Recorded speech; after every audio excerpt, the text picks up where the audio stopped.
मोदी जी का नारा है, कहीं न कहीं मोदी जी नारा दे रहे हैं और भारतीय जनता पार्टी के सारे बड़े नेता जो है कि नारा दे रहे हैं इस बार 400 पार। क्या लग रहा है कि 400 पार का आंकड़ा पूरा हो पाएगा कि नहीं हो पाएगा? इसका ये श्रवण कुमार निराला किस तरह से देखते हैं? इसका जवाब तो आम जनता बहुत अच्छा दे रही है कि जैसे गांव में कुर्सी बेचने जाते हैं लोग और वो जो साइकिल पे बेचते हैं कहते हैं 400 और अंत में जनता 150 रुपया दे के कहती है अब दे दो। तो अब ये मतलब 400 पार बोल रहे हैं, ये 40 के नीचे भी आ जाएं इसकी भी कोई गारंटी नहीं। इंडिया गठबंधन है वो झूठ बोलने वाले ढोंगी लोगों की एक टोली है और इंडिया गठबंधन के पास जमीनी आधार वाले लोग नहीं है। इंडिया गठबंधन वैसे भी झूठ बोल रही है। आप सोचिए कि आज समाजवादी पार्टी या कांग्रेस पार्टी के नेता बाबा साहब डॉक्टर अम्बेडकर का फोटो लेके घूमते हैं और वो कह रहे हैं हम संविधान बचाएंगे, जबकि इतिहास ये बताता है कि संविधान मतलब देश की संसद में आरक्षण का बिल, दलितों के लिए आरक्षण का बिल पेश हुआ, उस बिल को समाजवादी पार्टी ने फाड़ा। तो वो बिल नहीं फाड़ा, वो संविधान की मूल भावना को फाड़ा, वो संविधान को फाड़ा। तो जिस दिन समाजवादी पार्टी आरक्षण का बिल फाड़ रही थी उस दिन कांग्रेस पार्टी ताली बजा रही थी, मजा ले रही थी। नमस्कार, हम मैं सुनील तिवारी, आप देख रहे हैं साक्षी मीडिया। आपको मैं बता दूं कि हमारी मौजूदगी इस टाइम गोरखपुर में है और गोरखपुर में अंबेडकर जन मोर्चा के राष्ट्रीय अध्यक्ष श्रवण कुमार निराला हैं हमारे साथ। आइए मैं बात करता हूं, कहीं न कहीं ये जो है कि चुनाव को लेके यहाँ पे लोकसभा बांसगांव सीट से ये चुनाव लड़ रहे हैं और कल इनका नामांकन होने वाला है। आइए मैं इनसे बात करता हूँ चुनाव में क्या कुछ मुद्दे रहेंगे और कितनी दमदारी से ये चुनाव लड़ रहे हैं लोकसभा बांसगांव से। जी नमस्कार आपको सर। आप जो है कि लोकसभा बांसगांव से चुनाव लड़ रहे हैं, कल नामांकन है, क्या कुछ कहेंगे जनता?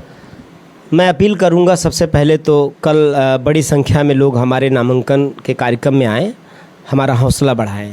और बांसगांव लोकसभा की जनता के लिए मैंने काम किया है। एक दिन का मैं सीजनल कार्यकर्ता नहीं हूँ, मैं परमानेंट कार्यकर्ता हूँ जो जनता के लिए मैं काम करता हूँ।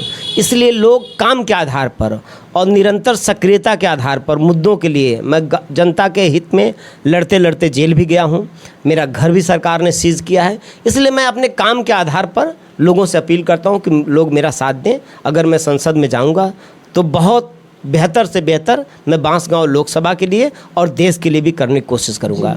अभी कहीं न कहीं जो है कि आपको बसपा से आश्वासन मिला था कि जो है कि लोकसभा सीट से आपको बसपा से चुनाव लड़ना है, अंबेडकर जन मोर्चा की पार्टी से आप कहीं न कहीं इस पार्टी को खड़ा किए हैं। तो क्या लगा कि जो है कि अंबेडकर जन मोर्चा जो है कि आप गए बसपा में तो बसपा से टिकट आपको नहीं मिला, फिर जब आपकी वापसी हुई तो क्या लगा कि क्या कुछ करना चाहिए बसपा के लिए और अंबेडकर जन मोर्चा के लिए क्या करना? देखिए, बसपा के संदर्भ में मुझे कुछ नहीं कर रहा। माननीय बहन जी का मैं बहुत सम्मान करता हूं और बसपा मेरी पहली पाठशाला रही है। मैं इसलिए नहीं बसपा में गया कि मैं सिर्फ एमपी बनना ही मेरा मकसद है। मैं बसपा में इसलिए भी गया कि बहन जी ने बुलाया और बहन जी के साथ इमोशनल भी लगाव हम लोगों का। लोग दल छोड़ते हैं, पार्टी छोड़ते हैं। मैं 2019 में बसपा मैंने छोड़ा था, उसके पहले मैं 22 साल लगातार बहुजन समाज पार्टी का मैं कार्यकर्ता, पदाधिकारी, बड़े पदों पर भी मैंने काम किया। फिर मैंने पार्टी छोड़ा, कुछ मुद्दों पे विवाद हुआ, मतभेद हुआ, मैंने पार्टी छोड़ा और 4 साल लगातार मैंने अंबेडकर जन मोर्चा बना करके पूरे पूर्वी उत्तर प्रदेश में जो काम किया है वो सब ने देखा कि पूरे देश लेवल पर हमारी लड़ाई जानी जाती है। माननीय बहन जी ने बुलाया, मुझे आश्वासन भी दिया, टिकट फिर किन कारणों से काट दिया। लेकिन मुझे दुख इस बात का है कि माननीय बहन जी ने उस आदमी को मेरी जगह पे प्रेजेंट कर दिया, या बहन जी को जानकारी नहीं है या गलत जानकारी दे दी गई या किसके दबाव में, कि जो आदमी मेरी जगह पे आया वो 4 महीना पहले भाजपा में है और बरसों से भाजपा में काम कर रहा था। वो आरएसएस और बीजेपी का एकदम कट्टर कार्यकर्ता जो कल तक मोहन भागवत के जन्मदिन पर बधाइयाँ दे रहा, मिठाई बंटवा रहा है और नरेंद्र मोदी के साथ पोस्टर लगा करके सबका साथ सबका विकास कर रहा है। तो वो आदमी अगर बीएसपी में आता हो, मेरा टिकट कट जाता है, मतलब मेरे होने से बीजेपी हार रही थी, अब कर दिया। और जो भी मजबूरियाँ रही हो, तो आपको मैं पहले भी बता रहा था कि लोग पार्टी छोड़ते दूसरी पार्टियों में जाते हैं। लग रहा है कि वहाँ पे बांसगांव लोकसभा सीट से जातीय समीकरण को लेके ऐसे सारे जो है कि काम किए जा रहे हैं क्या? देखिए, कोई जाति समीकरण का इशू ही नहीं है। मैं चमार हूँ, जाति का, दलित समाज में चमार हूँ, तो चमार बड़ी संख्या में है और बाकी लोग कमलेश पासवान पासी समाज, वो भी मेरा ही समाज है, लेकिन वो समाज की वो संख्या नहीं है। ये अलग बात है कि व्यक्तिगत हैसियत की अगर बात करेंगे तो कमलेश पासवान जैसे आज निर्दल श्रवण कुमार निराला कह रहे हैं चुनाव लड़ेंगे, तो श्रवण कुमार निराला की अपनी कुवत है, वो लड़ने के लिए बात कर रहे हैं। और कमलेश पासवान अपने व्यक्तिगत छवि पर निर्दल अगर कैंडिडेट बन के वो लड़ जाएं तो मैं डंके की चोट पे कह रहा हूँ कि 100 वोट से ज़्यादा वो नहीं पाएंगे, मैं राजनीति छोड़ दूंगा। लेकिन ये लोग, इनका कोई अपना काम नहीं है और जनता कमलेश पासवान से बिल्कुल नाराज़ है।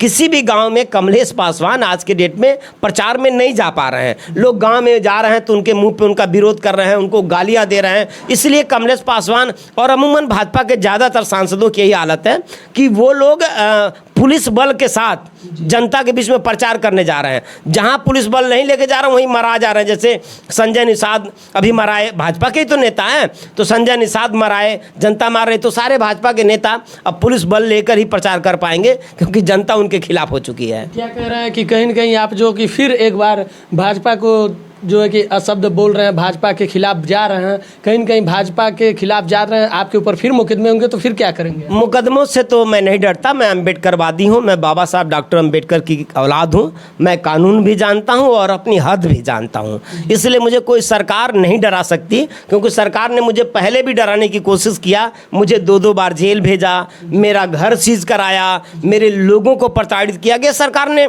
सारे हथियार अपना के हमारे ऊपर देख लिया है और सरकार की हैसियत नहीं है जो मुझे डरा पाए। ठीक है, मुझे इस बात का नहीं, लेकिन बीजेपी चूंकि संविधान के विरुद्ध है इसलिए मैं बीजेपी के खिलाफ हूँ। बीजेपी बाबा साहब डॉक्टर अंबेडकर के विचारधारा के खिलाफ है, इसलिए मैं बीजेपी के खिलाफ हूँ। बीजेपी लगातार, आप देख रहे हैं कि जहाँ जिन क्षेत्रों में आरक्षण मिलता था सरकारी संस्थानों में, उन सरकारी संस्थानों को सरकार लगातार बेच रही है। तो ऐसे नहीं, वो प्लानिंग करके बेच रहे हैं, क्योंकि अगर सरकारी संस्थानों को प्राइवेट हाथों में बेच देंगे तो वहाँ आरक्षण नहीं देना पड़ेगा। तो आरक्षण का अस्तित्व खत्म कर दिया जाए, इसके लिए बीजेपी काम कर रही है। तो बाबा साहब के संविधान की मूल भावना के खिलाफ काम कर रही है। तो संविधान के खिलाफ भाजपा है तो भाजपा के खिलाफ मैं हूं। जी अच्छा, ये बताइए, आप इंडिया गठबंधन कहीं न कहीं वहाँ पर भी एक दलित को उतारा हुआ है, क्या कहेंगे कि इंडिया गठबंधन की जो प्रत्याशी हैं सदल प्रसाद कितने दावेदारी में हैं नहीं हैं? पहले तो मैं सर आपको बताऊं कि जो इंडिया गठबंधन है वो झूठ बोलने वाले ढोंगी लोगों की एक टोली है और इंडिया गठबंधन के पास ज़मीनी आधार वाले लोग नहीं है। इंडिया गठबंधन वैसे भी झूठ बोल रही है। आप सोचिए कि आज समाजवादी पार्टी या कांग्रेस पार्टी के नेता बाबा साहब डॉक्टर अम्बेडकर का फोटो लेके घूमते हैं और वो कह रहे हैं हम संविधान बचाएंगे, जबकि इतिहास ये बताता है कि संविधान मतलब देश की संसद में आरक्षण का बिल, दलितों के लिए आरक्षण का बिल पेश हुआ, उस बिल को समाजवादी पार्टी ने फाड़ा। तो वो बिल नहीं फाड़ा, वो संविधान की मूल भावना को फाड़ा, वो संविधान को फाड़ा। तो जिस दिन समाजवादी पार्टी आरक्षण का बिल फाड़ रही थी उस दिन कांग्रेस पार्टी ताली बजा रही थी, मजा ले रही थी और बीजेपी भी जिंदाबाद कर रही थी। तो वो जो इंडिया गठबंधन ये कहता है कि हम संविधान बचाएंगे, मतलब अब संविधान फाड़ने वाले और संविधान फटने पर ताली बजाने वाले लोग अब कह रहे हैं संविधान बचाएंगे, और जो उसको ताकत दी है बीजेपी वाले वो भी कह रहे हैं संविधान बचाएंगे। तो ये तो झूठ बोलने वाले लोग हैं, ढोंगी लोग हैं। इंडिया गठबंधन के प्रत्याशी की जहां तक बात है तो सदल प्रसाद पूर्व में मंत्री रहा है, विधायक रहा है और बहुत बड़ा बरसाती मेढक है। वो जो 4 साल 9 महीना, मैं तो कहूँगा 4 साल 10 महीना का रिकॉर्ड उठा के देख लेंगे तो कहीं वो पूरे क्षेत्र में नजर नहीं वो आदमी आएगा।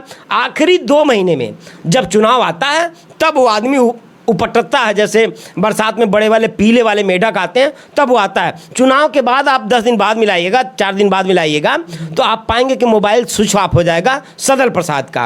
वो कभी जनता के दुख दर्द में नहीं रहा है तो उसको तो वैसे भी जनता निगलेक्ट करती है। आप सोचिए कि एक बार तो वो 3 पार्टियों का टिकट पाया था, अभी तो 2 गठबंधन में है। सपा बसपा का गठबंधन हुआ था और कांग्रेस पार्टी का पर्चा खारिज हो गया था तो उसका भी समर्थन इन्हीं को मिल गया था। तो 3 पार्टी का टिकट पा के वो पिछला चुनाव आदमी लड़ा था और हार गया।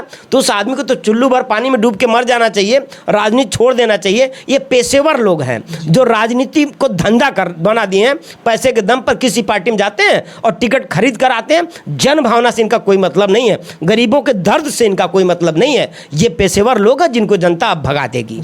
बांसगांव लोकसभा की जनता अगर आपको सांसद बना देती है, आप वहाँ के एमपी बन जाते हैं, तो क्या किसी पार्टी से अगर ऑफर आए तो क्या उस पार्टी में आप शामिल होंगे कि अपने जनता के लिए जो है कि अपने ही अम्बेडकर जन मोर्चा से ही रहें? किसी भी पार्टी में जाने का कोई सवाल ही नहीं है। मैं किसी पार्टी में नहीं जाऊंगा। मैं अंबेडकरवादी विचारधारा का आदमी हूं। मैं अभी जो बीच में आप एक घटनाक्रम देखे कि मैं बसपा के साथ गया, बसपा के साथ चूंकि माननीय बहन जी बड़ी नेता हैं, उन्होंने स्वयं बुलाया, उनके सम्मान में मैं गया। लेकिन बसपा भी एक बाबा साहब डॉक्टर अंबेडकर के विचारों के धरातल पे खड़ी है, तब मैं उधर चला गया। लेकिन इसके पहले ऐसा नहीं, मैं जब बसपा छोड़ा था तब भी सपा, भाजपा, कांग्रेस, तमाम पार्टियों का बड़े ऑफर थे मेरे पास। लेकिन श्रवण कुमार निराला वहाँ जाना पसंद नहीं किया, संघर्ष का रास्ता अख्तियार किया, अंबेडकर जन मोर्चा बनाया और गरीब जनता के लिए मैं कल भी लड़ाई लड़ा और आज भी लड़ रहा हूँ। मोदी जी का नारा है, कहीं न कहीं मोदी जी नारा दे रहे हैं और भारतीय जनता पार्टी के सारे बड़े नेता जो है कि नारा दे रहे हैं इस बार 400 पार। क्या लग रहा है कि 400 पार का आंकड़ा पूरा हो पाएगा कि नहीं हो पाएगा? इसका ये श्रवण कुमार निराला किस तरह से देखते हैं? इसका जवाब तो आम जनता बहुत अच्छा दे रही है कि जैसे गांव में कुर्सी बेचने जाते हैं लोग और वो जो साइकिल पे बेचते हैं कहते हैं 400 400 और अंत में जनता 150 रुपया दे के कहती है अब दे दो। तो अब ये मतलब 400 पार बोल रहे हैं, ये 40 के नीचे भी आ जाएं इसकी भी कोई गारंटी नहीं।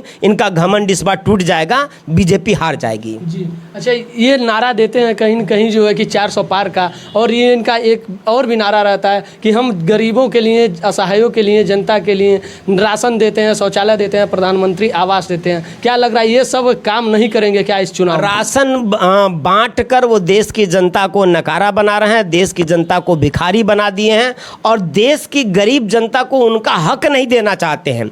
उनको उनकी पढ़ाई फ्री नहीं करेंगे, राशन इसलिए फ्री कर रहे हैं कि उनको कमज़ोर बनाना, उनको लाचार बनाना इनका मकसद है। जनता को आत्मनिर्भर नहीं बनाना चाहते, इसलिए राशन दे रहा। अब जनता समझ गई है और जनता तो गांव में कह रही है कि हमको राशन उसन नहीं चाहिए, हमको 1 एकड़ ज़मीन दे दो, हमारा हक दे दो, हमको आरक्षण दे दो, हमको नौकरी दे दो। अब तो जनता ये कह रही है ना। तो जनता अब इनका जो 5 किलो अनाज का जो एक शिगुफा या जो इनका प्लान था ना वो फेल हो चुका है और उसकी हवा निकल जाएगी इस चुनाव में। अच्छा ये बताइए, 1 एकड़ ज़मीन की बात कर रहे हैं, अगर आप वहाँ से सांसद होते हैं लोकसभा सीट से, तो क्या 1 एकड़ ज़मीन आप गरीब जनता को कहाँ से देंगे? देखिए 100 गीदड़ों से ज़्यादा बेहतर है कि एक शेर संसद में भेजिए। और ये मत सोचिए कि सरकार बना के ही सब कुछ किया जा सकता। हमारे बाबा साहब डॉक्टर अंबेडकर ने हमें सब कुछ दिया, लेकिन बाबा साहब डॉक्टर अंबेडकर एक बार भी अपनी सरकार नहीं बनाए। सरकार किसी की रही हो, वो लड़ करके वो अधिकार हमको दिलाए हैं ना। तो बाबा साहब डॉक्टर अंबेडकर तो अकेला महापुरुष लड़ करके, जिस दलित को रास्ते में चलने का हक नहीं था, पढ़ाई लिखाई करने का हक नहीं था, अपनी बात कहने का हक नहीं था, समाज में बराबरी से रहने का हक नहीं था, वो सब कुछ बाबा साहब डॉक्टर अंबेडकर ने अकेले अपने दम पे लड़ के दिलाया था। मैं बाबा साहब डॉक्टर अंबेडकर की औलाद हूँ। मैं आपको भरोसा देता हूँ और आपको करके वो दिखाऊंगा कि जिस दिन श्रवण कुमार निराला अकेले संसद में चले जाएंगे, पूरे संसद, पूरी सरकार की मैं नींद हराम कर दूंगा, गरीब जनता का हक देने के लिए मजबूर कर दूंगा मैं। आइए देखिए, मैं बात कर रहा था कि अंबेडकर जन मोर्चा के राष्ट्रीय अध्यक्ष श्रवण कुमार निराला से। कहीं न कहीं ये जो है कि अपने मुद्दों को लेके और अपने जनता के लिए बहुत सारे इनके पास सवाल और जवाब थे। कहीं न कहीं जो है कि ये अपने जनता के लिए सब कुछ बयां किए हैं। ऐसे ही आप बने रहिए। अगले वीडियो में अगले मुद्दे के साथ मिलते हैं। सुनील तिवारी, जय हिंद।